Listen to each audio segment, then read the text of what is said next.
The project started out basically as a suggestion for a plaque at the high school, and it grew because of the encouragement and support to what you see behind me, which is, something that we all can be proud of. My first involvement was actually with Leslie Cowden. I was on the board of the Anoka County Historical Society, and they just redid a new fundraising program called Adopt an Artifact. Well, when I came across the Leslie Cowden artifact, I read it. I read all of it, the entire portfolio for that artifact. And as I was leaving the Historical Society, I mentioned, I'm going to do something for this soldier. And the director of the Anoka County Historical Society said, well, no, don't do that. There's already people working on that. And then I found out it was Mike and Dennis, gave them a call and said, hey, I'm very interested in wanting to do this. And they said, yeah, come on.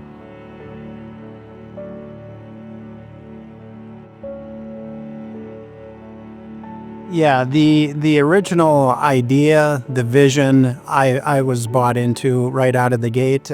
Personally, I'm a veteran, an Army veteran, and I believe in recognizing those that have given the ultimate sacrifice for our country.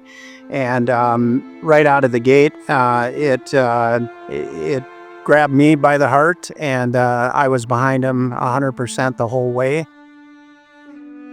It was many times when you were working on this project, when people donate their time or donate their product to give us a big check, there's like, wow.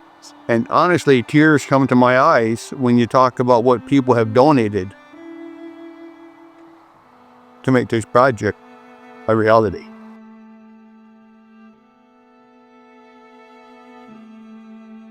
When we went to fundraising, I kind of knew we were going to win this after the first meeting we had with Village Bank.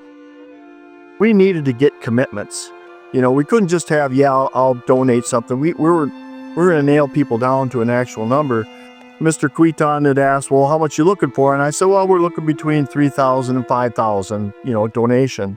He goes, oh, okay. And then we talked some more. And then I finally put the question to him. I said, well, can I put you down for $3,000?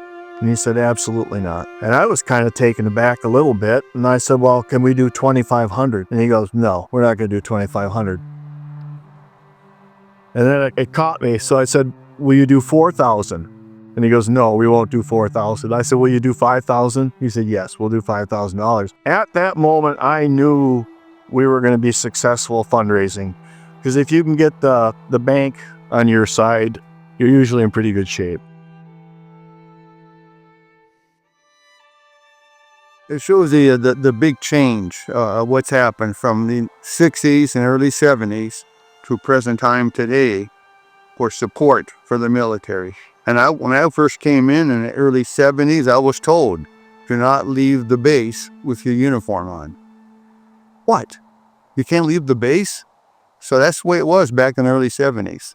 And now today, we get a lot of feedback from people saying thanks for your service. And that's what it's changed over the years.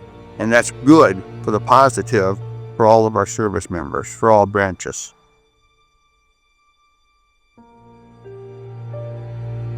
But we knew we had to bring in fill. So the first thing we did was bring in a bunch of fill. And then we dug the hole for the footing for the monument. Then you case that in, form it, pour the footing. Then we poured the rest of the slab. It all went really well. And sometimes fathers and sons don't get along very well. And that has always been the case with me and my son. We're used to it. We know we're going to have that kind of friction. But on this job, from start to finish, it was just calm. And I think it was Cowden and Hedlund talking to us from above saying, hey, you guys are going to behave today.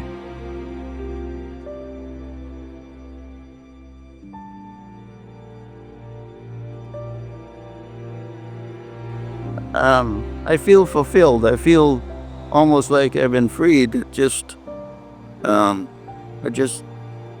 made me feel good about my service also, because by them being recognized, I felt that the community isn't doing this just for these four. They're doing it for all of us. Just working with Dennis and Mike, what an honor it had been for me to work with these two gentlemen. I just can't say enough about their leadership, their diplomacy.